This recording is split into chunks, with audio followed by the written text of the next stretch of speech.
قصة تسبيحة فاطمة الزهراء عليها السلام.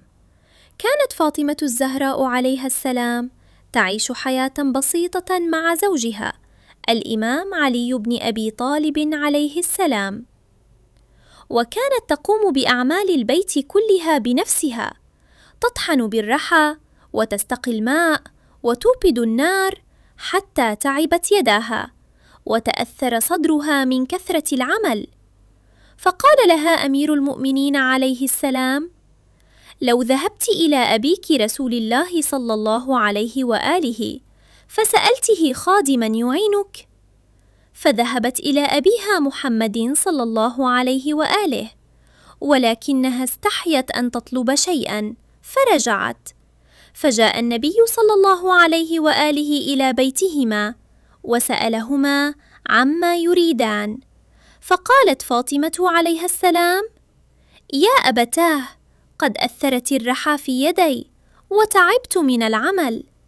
فقال رسول الله صلى الله عليه وآله: ألا أعلمكما ما هو خير لكما من خادم؟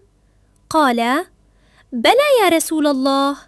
فقال: إذا أخذتما مضاجعكما فسبح الله 33، واحمد الله 33، وكبر الله 34، فكان مجموعها 100 تسبيحة.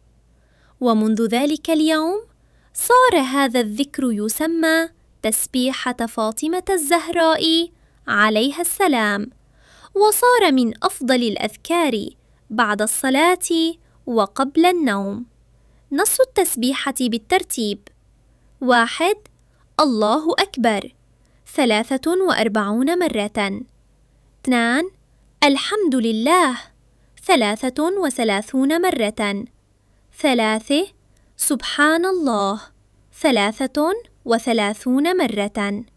وقيل إنها أفضل من 1000 ركعة في كل يوم، لما فيها من ذكر الله وتعظيمه، فكانت فاطمة عليها السلام تحافظ عليها دائما وتعلمها لأولادها، حتى صارت سنة عظيمة في بيوت المؤمنين، فمن واظب عليها بنية خالصة نال البركة والسكينة والثواب العظيم. أجر المرأة في بيتها عبادة لا يراها إلا الله. ليست المرأة فقط من تصلي وتصوم فتؤجر، بل حتى وهي في مطبخها، وهي تعجن الخبز، وهي ترتب بيتها، وهي تسهر على أولادها، كل ذلك يكتب لها عند الله حسنات عظيمة إذا نوت به طاعة الله وخدمة أهلها. ورد أن الزهراء عليها السلام كانت تقوم بأعمال بيتها بنفسها حتى أثر الرحى في يدها، ومع ذلك كان عملها عبادة وقربة لله. وقال الإمام علي بن أبي طالب مبيناً فضلها وصبرها: فكان التعاون والمودة أساس حياتهما.